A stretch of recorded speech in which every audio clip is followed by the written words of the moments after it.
अगर आप चाहो कि दो डिफरेंट लैंग्वेज रख लूँ, एक को मैं यूज़ कर रहा हूँ टेस्ट के लिए, एक को मैं यूज़ कर रहा हूँ डेवलपमेंट के लिए, तो भी आप कर सकते हो, उसमें कोई भी गड़बड़ नहीं है। मैंने कहा हाँ सही लग रहा है, सुनने में सही लग रहा है, ठीक है। तो ये एक तरीके से हमने किया था जो कि बहुत ही घटिया तरीका था लैंग्वेज चूज़ करने का कि कौन सी प्रोग्रामिंग लैंग्वेज में चूज़ करूँ। अगर आपको C++ में आपकी स्ट्रेंथ है तो ज़रूरी नहीं है कि आपको सिर्फ उसी कंपनी में जाना जिसमें सिर्फ C++ यूज़ होती है, ऐसा कुछ नहीं होता, ठीक है। हेलो जी, कैसे हो सारे, this is love Babbar and this will talk about, हम बात करने वाले एक बहुत ही कॉमन डाउट के बारे में। अगर मैं अपने यूट्यूब चैनल के कमेंट सेक्शन में जाऊँ, या फिर मैं डिफरेंट कॉलेजेस में सेमिनार के लिए जाऊं, या फिर मैं अपने मेल के इनबॉक्स में जाऊं, डाउट सेम आ रहा है। बहुत सारे बच्चों ने कॉलेज ज्वाइन किया है, फर्स्ट सेमेस्टर में गए हैं और उनका एक सिंगल डाउट बार बार रिपीट हो रहा है कि भैया मुझे मेरी फर्स्ट प्रोग्रामिंग लैंग्वेज चूज़ करनी है, अब वो जावा होनी चाहिए, C++ होनी चाहिए, पाइथन होनी चाहिए, जावास्क्रिप्ट होनी चाहिए, कौन सी लैंग्वेज मैं चूज़ करूं जिससे आगे भविष्य में ऑन कैंपस प्लेसमेंट में या फिर ऑफ कैंपस प्लेसमेंट में मेरा कोई नुकसान ना हो। मैंने कहा बिल्कुल सही है। जब हमने कॉलेज ज्वाइन किया तो हमारा भी सेम डाउट था कि यार क्या कौन सी लैंग्वेज मुझे चूज़ करनी चाहिए। तो हमने क्या किया, उस केस में अपने दोस्त से बात की कि भाई कौन सी चूज़ की जाए। उसने बोला कि यार मैं एक सीनियर को जानता हूँ, उसकी प्लेसमेंट माइक्रोसॉफ्ट में हो गई थी और उसने C++ यूज़ की थी, तो हम भी C++ चूज़ कर लेते हैं। मैंने कहा हाँ सही लग रहा है, सुनने में सही लग रहा है, ठीक है। तो ये एक तरीके से हमने किया था जो कि बहुत ही घटिया तरीका था लैंग्वेज चूज़ करने का कि कौन सी प्रोग्रामिंग लैंग्वेज में चूज़ करूँ। आपको इस प्रकार नहीं करना है, ठीक है। आपको इस वीडियो के अंदर मैं इस सवाल का जवाब देने वाला हूँ दो तरीके से। पहला, एक शॉर्ट आंसर जहाँ पे आपका ज़्यादा टाइम व्यर्थ ना करते हुए सिंपल शब्द में आपको समझा दिया जाए और आप चूज़ कर पाएं। सेकंड, एक डिटेल्ड आंसर जहाँ पे डिफरेंट सिनेरियोज को, सिचुएशंस को हम कंसिडर करेंगे। जैसे कि मेरे पास किसी लैंग्वेज का प्रायर एक्सपीरियंस है तो उस केस में क्या करना है, जैसे कि अगर मुझे स्क्रैच से स्टार्ट करना है तो मुझे उस केस में क्या करना है, जैसे मुझे कॉम्पिटिटिव प्रोग्रामिंग यानी CP में इंटरेस्ट है, पैशन है, तो मुझे उस केस में कौन सी लैंग्वेज लेनी चाहिए, या फिर मुझे डेवलपमेंट करनी है, ओपन सोर्स कंट्रीब्यूशन करना है तो मुझे उस केस में कौन सी लैंग्वेज करनी चाहिए। ये सारे के सारे केसेस हम कंसीडर करेंगे, बहुत सारे डाउट आपके क्लियर करेंगे और एक छोटा सरप्राइज भी आपको इसमें ऐड करके देंगे। तो स्टार्ट करते हैं हमारे शॉर्ट आंसर के साथ। तो सवाल है कि भैया जावा करूँ, C++ करूँ, पाइथन करूँ, कौन सी लैंग्वेज चूज करूँ। मैंने बोला सिंपल है बहुत ज़्यादा आंसर, तो ध्यान सुनना कि यार तुम अगर जावा चूज़ करना चाहते हो तुम जावा चूज़ कर सकते हो, तुम C++ अगर लेना चाहते हो तुम C++ ले सकते हो। इसमें इतना टाइम वेस्ट मत करो कि ये जावा करूँ या C++ करूँ, जो भी तुम्हें अच्छा लगे वो तुम ले लो।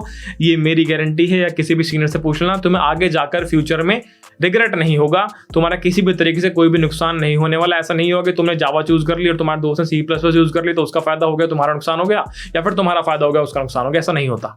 तुम कोई भी लैंग्वेज चूज कर सकते हो, कोई फर्क नहीं पड़ता। अगर तुम कोई भी एक लैंग्वेज बिल्कुल अच्छे से कर लो, ठीक है, तुम्हारे बेसिक्स, तुम्हारे फंडामेंटल्स बिल्कुल अच्छे से क्लियर हैं, तो किसी और लैंग्वेज में स्विच करना इज अ मैटर ऑफ 1 और 2 वीक्स एट मैक्स। अगर आपने कोई भी एक लैंग्वेज ढंग से कर रखी है तो दूसरी लैंग्वेज में स्विच करना बहुत आसान होता है। भैया आप कैसे बोल सकते हो, क्या प्रूफ है आपके पास। मैंने बोला सुनो, मेरी प्राइमरी लैंग्वेज कॉलेज टाइम पर C++ थी। मैंने सारे के सारे इंटरव्यू, सारे के सारे ऑनलाइन टेस्ट उसी के द्वारा दिए थे, देता हूं। आगे कभी मन करेगा इंटरव्यू देने का तो उसी में ही दूंगा, ठीक है। पर जो मैंने जितना भी काम डिलीवर किया, मैं अमेजॉन में 2 साल काम किया एज अ सॉफ्टवेयर इंजीनियर, वहां पर सारा का सारा काम जावा में हुआ। मैंने C++ का एक भी लाइन ऑफ कोड वहां नहीं लिखा। मैंने माइक्रोसॉफ्ट में काम किया, वहां पे सारा का सारा काम C# में हुआ, वहां पे C++ जावा का एक भी लाइन ऑफ कोड मैंने नहीं लिखा, राइट। तो आपकी प्राइमरी लैंग्वेज जो है उसको आपको ये लेके नहीं चलना कि यार कंपनी में भी तो यही लैंग्वेज यूज होनी चाहिए। नहीं, ऐसा नहीं होता है। अगर आपको C++ में आपकी स्ट्रेंथ है तो जरूरी नहीं है कि आपको सिर्फ उसी कंपनी में जाना जिसमें सिर्फ C++ यूज होती है, ऐसा कुछ नहीं होता, ठीक है।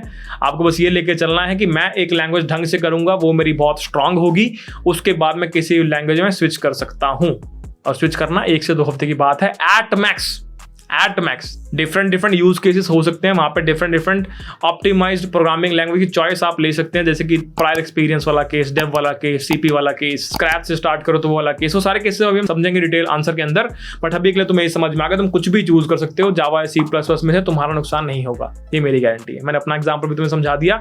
एक छोटी सी खुशखबरी तुम्हें दे देता हूँ कि दोस्त, हमारा कोड हेल्प चैनल जो है वहाँ पर हम एक सीरीज स्टार्ट करने वाले हैं जहाँ पर आपको जावा, C++, पाइथन तीनों ही लैंग्वेजेस स्क्रैच से लेकर एडवांस लेवल तक सिखाई जाएंगी free of cost.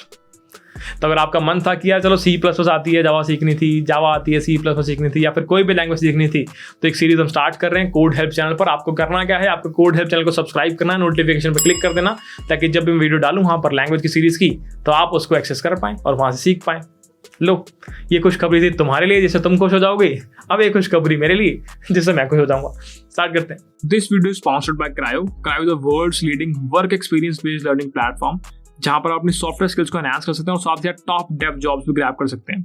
Unlike usual courses, Crio में आप फुल स्टैक डेवलपमेंट या बैकएंड डेवलपमेंट सीखने वाले हैं, but by building industry level projects in a real developer environment. At the end of their programs आप बहुत सारे प्रोजेक्ट्स बना चुके होंगे, जिससे आपका रिज्यूमे और इफेक्टिव हो जाएगा और एक स्ट्रॉन्ग गेटअप प्रोफाइल भी बन जाएगी।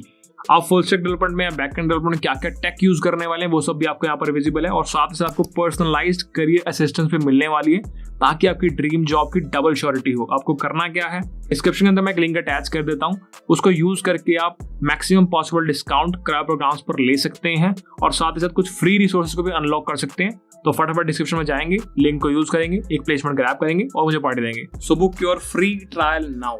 अब डिटेल आंसर को स्टार्ट करते हैं, और स्टार्ट करने से पहले एक चीज कि मैं एक डीएसए कोर्स ऑलरेडी बना चुका हूं, ऑलरेडी क्रिएट कर चुका हूं कोड हेल्प चैनल के ऊपर। वहां पर 140 videos, 100 hours of content, 250 plus solved questions, homework अलग से, हैंड रिटन नोट्स, सबटाइटल्स और बहुत सारी चीजें, गिव अवेज वगैरह, कॉन्टेस्ट वगैरह हम ऑलरेडी करवा चुके हैं। तो अगर आप डीएसए पढ़ना चाहते हैं, अगर आप एक सर्विस बेस्ड कंपनी में है, प्रोडक्ट बेस्ड में स्विच करना चाहते हैं, या फिर आप एक स्टूडेंट हैं first year, second year, third year, fourth year, आप डीएसए ढंग से करना चाहते हैं, स्ट्रॉन्ग करना चाहते हैं, ताकि आप on campus off campus placement खत्म कर पाएं, तो आप इस डीएसए कोर्स को फॉलो कर सकते हैं और कोड हेल्प चैनल को सब्सक्राइब कर सकते हैं। ये बड़ी मेहनत लगी है कोर्स को बनाने में, तो इतना तो आप कर सकते हैं मेरे लिए। ये क्यों बताया भैया आपने, क्योंकि वो कोर्स पूरा C++ में मैंने बना रखा है। तो मेरी पूरी वीडियो को बनाने से पहले दिमाग ये था, माइंडसेट ये था कि भाई मेरे आंसर किसी प्रकार से बायस्ड नहीं होने चाहिए कि नहीं यार C++ में करवाऊंगा तभी तो बच्चे देखेंगे, नहीं, ऐसा कुछ नहीं है। कोर्स मैंने बहुत जेनरिक बनाया है। अगर आप जावा भी करते हैं तो भी आप कोर्स को फॉलो कर सकते हैं, क्योंकि मेन जो चीज़ होती है वो होती है आपकी problem solving skill, intuition approach आपने कैसे बनाई है, वो चीज़ हमने बहुत डेप्थ में डिस्कस करिए कोर्स के अंदर। तो अगर आप कोई भी लैंग्वेज फॉलो करते हैं, C++, जावा, पाइथन, आप सभी बच्चे उस डीएसए कोर्स को कोड हेल्प चैनल पर जो है फॉलो कर सकते हैं, राइट। मेरा कोई भी आंसर इस कोर्स की वजह से बायस नहीं होगा। स्टार्ट करते हैं पहली सिचुएशन, जहां पर हम बात करें प्रायर एक्सपीरियंस के बारे में।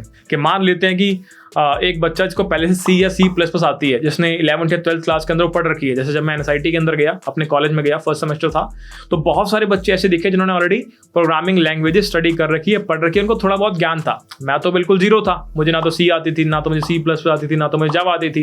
पर बहुत सारे बच्चे ऐसे थे जिनको C या C++ या जावा या पाइथन कुछ ना कुछ थोड़ा बहुत आता था। चैंप नहीं थे पर थोड़ा बहुत आता था।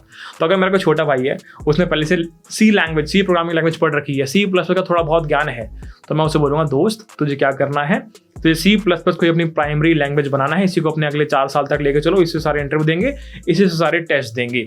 भैया ऐसा क्यों? मैंने बोला इसमें थोड़ा टाइम ऑलरेडी तुम लगा चुके हो 11th एंड 12th क्लास के अंदर, तो तुम्हारा कॉन्फिडेंस इसमें ज़्यादा है। करने को तुम जावा भी कर सकते हो, करने को तुम पाइथन भी कर सकते हो, बट मेरा अगर भाई होगा और उसके पास प्रायर एक्सपीरियंस इन दोनों चीज़ों का होगा, तो मैं उसे बोलूँगा भाई तू सिर्फ C++ कर, बाकी कुछ करने की नीड नहीं है, तेरा नुकसान नहीं होगा। अपने भाई का नुकसान तो कोई भी नहीं करवाता ना। तो भाई के एग्जांपल से तुम्हें सजेशन दे रहा हूं मैं, ठीक है। अगर जावा थोड़ी बहुत पहले पढ़ रखी होती तो मैं जावा करने के लिए बोलता, राइट। पाइथन नहीं बोलता मैं, C++ जावा में करने के बोलता, पाइथन नहीं बोलता, ठीक है। सेकंड केस कि भैया जो आपका छोटा भाई है उसको सीपी में, कॉम्पिटिटिव प्रोग्रामिंग में बहुत इंटरेस्ट है, उसने मतलब करके तो देखी नहीं है, पर दूसरों को देखता है तो उसको लगता है बड़ी एक्साइटिंग चीज़ लगती है कि यार ये व्यक्ति जो है कॉम्पिटिटिव प्रोग्रामर है और इसकी ऑल इंडिया रैंक जो है 1 है, इसने ये वाली कंपनी गूगल जो है क्रैक कर ली और इसका पैकेज जो है 70 लाख का लगा हुआ, मुझे भी यही चाहिए। मैंने बोला तेरा पैकेज 70 लाख का मैं लगवा सकता हूँ भाई, इसके लिए कॉम्पिटिटिव प्रोग्रामिंग करना मैंडेटरी नहीं है। तेरा मन करता है तो तू ट्राई करके देख ले, ट्राई करके देख ले। अगर ट्राई करने के बाद लगे इंटरेस्टिंग है तो कंटिन्यू कर, अगर ट्राई करने के बाद लगे कि बर्डन है तो ऑन द स्पॉट स्किप करो, इग्नोर करो, अवॉइड करो, नहीं करनी सीपी, कोई दिक्कत नहीं है। ऐसा कोई भी किताब में नहीं लिखा हुआ, ऐसा बिल्कुल भी नहीं होता कि अगर आपने सीपी करी है तो ही आप उस पर्टिकुलर कंपनी को क्रैक कर पाएंगे। एग्जांपल गूगल ले लेता हूं मैं, ऐसा कहीं भी नहीं लिखा कि सीपी करोगे तो ही गूगल क्रैक होगी। अगर सीपी नहीं करी हुई, simple DSA and problem solving skill के दम पे और अपने प्रोजेक्ट्स के डेवलपमेंट के दम पे आप जा रहे हैं गूगल के इंटरव्यू में, तो भी सिलेक्शन हो जाता है, कोई बड़ी चीज़ नहीं है। अगर कोई तुम्हें बोलता है कि सिर्फ सीपी करने से होता है, बेवकूफ बना रहा है, कुछ भी नहीं है। बात समझ में आती है? मैं आपको ये कह रहा हूं कि CP is not mandatory, CP is optional. मजा आता है, कंटिन्यू करो, बर्डन लग रही है, साइड में हटा दो। बात समझ में आती है? सिंपल शब्दों में समझा रहा हूँ, फैंसी शब्दों का प्रयोग नहीं कर रहा, डिप्लोमेटिकली खेल नहीं रहा हूँ। मजा आ रहा है, कंटिन्यू करो, नहीं आ रहा, बर्डन लग रहा है, साइड में हटाओ, सीपी को नहीं कर रहा मैं। क्या बात समझ में आती है? बहुत बढ़िया। तो अगर मुझे सीपी करने तो उस केस में कौन सी लैंग्वेज चूज करूँ? मैंने बोला अगर मेरे भाई को सीपी करनी है, उसने मन बना लिया मुझे सीपी में इंटरेस्ट आ रहा है भैया, तो मैंने बोला कि दोस्त एक सीपी में तू ऐसा कर C++ को चूज कर ले। क्यों?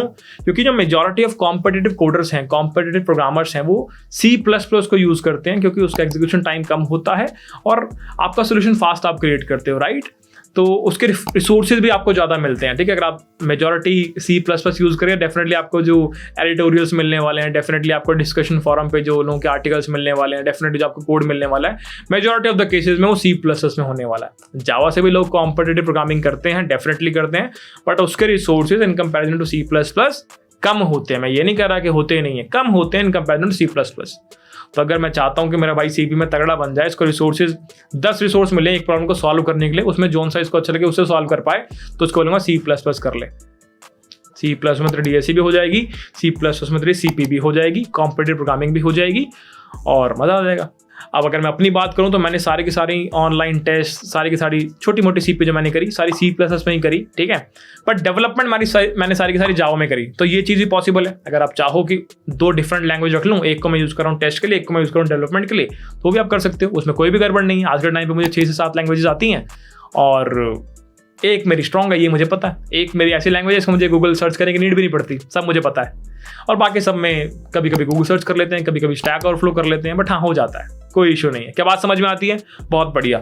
अगला एग्जांपल स्क्रैच से अगर मैं स्टार्ट करूं तो कौन सी लैंग्वेज चूज करूं? मैंने कहा था स्टार्टिंग में कि मेरा आंसर कोई भी बायस नहीं होगा C++ की तरफ। ठीक है, तो अगर मैं स्क्रैच से स्टार्ट कर रहा हूं, मुझे कोई भी लैंग्वेज अभी तक नहीं आती, ना मुझे C++ आती, ना मुझे जावा आती, ना मुझे पाइथन आती, मैं क्या करूं? मैंने बोला मैं इस केस में सजेस्ट करता अपने भाई को कि भाई तू जावा कर। क्यों? क्योंकि जावा से तू DSA भी कर लेगा, तेरी प्रॉब्लम सॉल्विंग स्किल भी अच्छी हो जाएगी, तो क्वेश्चन सॉल्व कर लेगा जावा से। ठीक है, वो अलाउड है। और सेकंड, जो तू डेवलपमेंट करने वाला है, तो प्रोजेक्ट बनाने वाला है, वो भी तू जावा के द्वारा कर सकता है। तो एक ही तीर से तुमने 2 निशाने मार दिए। तो मैं स्क्रैच से अगर वो होता कि अब मेरे पास मुझे कुछ नहीं आता, 0 स्टार्ट कर रहा हूं, मुझे कोई लैंग्वेज अभी तक नहीं आती, कौन सी चूज करूं? बोला जावा कर ले। मैंने कहीं भी बायसनेस नहीं दिखाई कि नहीं मैंने कोर्स C++ बना रखा तो C++ करो, नहीं। अगर स्क्रैच से स्टार्ट करो, जावा करो डेफिनेटली। बात समझ में आती है? बहुत बढ़िया। अगला केस, भैया मुझे डेवलपमेंट करनी है, मुझे वेबसाइट डेवलपमेंट करनी है, मुझे मोबाइल ऐप डेवलपमेंट करनी है, ठीक है, मुझे ओपन सोर्स कंट्रीब्यूशन करना है, तो उस केस में क्या करूं? इसमें बहुत एक इंटरेस्टिंग चीज बताता हूं। रिसेंटली मैंने भी एक वीडियो देखी, इस वीडियो को शूट करने से पहले एक बच्ची बता रही थी C++ और जावा के बारे में। तो उसने बोला कि जावा ना ले लेनी चाहिए क्योंकि ना जावा में ना बैकएंड डेवलपमेंट कर सकते हैं। मैंने कहा अच्छा, और ना C++ में नहीं कर सकते। मैंने कहा ये क्या है? मैंने अपने दोस्त को फोन लगाया, वो अडोबी में काम करता है, ठीक है, कंप्यूटर साइंटिस्ट है। मैंने बोला तुम्हारे यहाँ पर बैकएंड जो है वो किस लैंग्वेज में बना रहे हैं? उसने बोला C++ में। मैंने कहा ठीक है, काट दे, समझ गया मैं। तो बच्ची को 2-3 महीने का एक्सपीरियंस था काम करने का, तो उसने ऐसी एक वीडियो बना दी और बोल दिया C++ में बैकएंड डेवलप नहीं कर सकते। ठीक है, कोई बात नहीं, करेक्ट कर देते हैं इस चीज़ को। तो C++ से भी आप डेवलपमेंट कर सकते हो और जावा से भी आप डेवलपमेंट कर सकते हो। ऐसा कहीं नहीं लिखा होगा C++ से प्रोजेक्ट नहीं बनते या C++ से डेवलपमेंट नहीं होती। भाई अडोबी में मेजॉरिटी जो मेरा दोस्त डेवलपमेंट कर चुका है पिछले 3 से 3.5 साल के अंदर, सारी की सारी 95 से 97% C++ में ही कोड लिखा है उसने। तो ऐसे बेवकूफ ना बने, ठीक है। C++ में भी डेवलपमेंट होती है, बट हाँ डिफिकल्ट होती है। अगर मेरे को कोई पूछेगा C++ में डेव करना डिफिकल्ट है या जावा में डिफिकल्ट है, बोलूँगा जावा में बहुत आसान है, बहुत ज़्यादा आसान है। मैं प्रेफर करूंगा जावा में डेवलपमेंट करना, C++ में नहीं कर रहा भाई मैं। पहली चीज़ मुझे रिसोर्सेज के लिए बहुत ज़्यादा सर्च करना पड़ेगा, बार बार मुझे जिस प्रॉब्लम स्टेटमेंट में अटक जाऊंगा स्टैक ओवरफ्लो का यूज़ करना पड़ेगा। हो सकता है मुझे अपने खुद का क्वेश्चन क्रिएट करके दूसरे लोगों के रिस्पॉन्सेज का वेट भी करना पड़े, बहुत केसेस में ये हो सकता है। तो मैं बिल्कुल भी अपने भाई को ये नहीं बोलूँगा कि भाई तू C++ का यूज़ करे डेवलपमेंट कर, नहीं, तो जावा का यूज़ करे डेव कर ली। तो डेव वाला केस तो मैं समझ में आता है। ओपन सोर्स के अंदर भी सेम केस की मैं बात कर रहा हूँ, वहाँ पे कुछ अलग नहीं है। भैया क्या एक लैंग्वेज से दूसरी लैंग्वेज में स्विच करना मुश्किल होता है? मैंने कहा बिल्कुल भी नहीं। अगर आपकी एक लैंग्वेज बहुत स्ट्रांग है, आपने स्ट्रांग कर ली है, वही आपकी प्राइमरी लैंग्वेज है, तो उससे किसी और प्रोग्रामिंग लैंग्वेज में शिफ्ट करना बहुत बहुत बहुत बहुत बहुत बहुत ज़्यादा आसान होता है। It's just a matter of 1 or 2 weeks at max. 1 से 2 हफ्ते में आप उसमें प्रो होकर बैठ जाओगे दोस्त, ठीक है। और जब भी डेवलपमेंट की बात होती है, जब भी ओपन सोर्स कंट्रीब्यूशन की बात होती है, तो वहाँ पे ये नहीं होता कि हर चीज़ आपको मुंह जुबानी याद होनी चाहिए। वहाँ पे गूगल सर्च करना, वहाँ पे स्टैक ओवरफ्लो का यूज़ करना भी एक स्किल ही माना जाता है, उसको नेगेटिव नहीं माना जाता। बात समझ में आती है? बहुत बढ़िया। तो आपने सीख लिया कि आपके लिए कौन सी लैंग्वेज चूज़ करना आपके लिए बेस्ट रहेगा। अगर आप एक प्रायर एक्सपीरियंस वाले इंडिविजुअल हैं, अगर आप एक स्क्रैच से स्टार्ट करने वाले इंडिविजुअल हैं, अगर आप एक सीपी में इंटरेस्टेड इंडिविजुअल हैं, अगर आप एक डेव में या ओपन सोर्स कंट्रीब्यूशन में इंटरेस्टेड एक इंडिविजुअल हैं, आपके लिए क्या चीज़ बेस्ट रहने वाली है आपको समझ में आ गया। और जाने से पहले फिर दोबारा एक और लाइन का प्रयोग कर लेता हूँ। आप C++ या जावा में से कोई भी लैंग्वेज चूज़ कर सकते हैं मेरे दोस्त, ठीक है। अभी आप फ्रेशर हैं तो आपके मन में बहुत सारे डाउट्स होंगे, बट एट द एंड आप कोई भी लैंग्वेज चूज कर सकते हैं, आपका कोई भी नुकसान नहीं होने वाला है। आप मेरा एग्जांपल देख सकते हैं, मैंने C++ में कोड किया और डेवलपमेंट मैंने सारी जावा में करी, और अमेजॉन में जाकर सारा का सारा काम जावा में किया, माइक्रोसॉफ्ट में जाकर सारा का सारा काम C# में किया। लैंग्वेज उतना मैटर नहीं करता, एक स्ट्रांग करनी पड़ेगी। पर एक लाइन में बार बार बोलता हूँ कि एक में चीते हो जाओ, बाकी सब संभाल लेंगे। तो एक लैंग्वेज के बेसिक्स फंडामेंटल सब स्ट्रांग करने पड़ेंगे। स्विच करना तो बहुत आसान काम है, 1 से 2 हफ्ते की गेम है। तो मिलेंगे आपको आपकी अगली वीडियो के अंदर। मैं आशा करता हूं कि मैंने आपके डाउट को रिजॉल्व कर दिया होगा। अगर हाँ तो इस चैनल को सब्सक्राइब करें, थोड़ा बहुत प्यार इस चैनल को भी दिखाएं। कोड हेल्पर तो आपने वैसे ही बहुत सारा प्यार दिखाया हुआ है। तो इस वीडियो में इतना ही, मिलते हैं आपसे नेक्स्ट वीडियो में, तब तक के लिए बाय। और आपका लैंग्वेज वाला कोर्स कोड हेल्पर मिलते हैं भाई।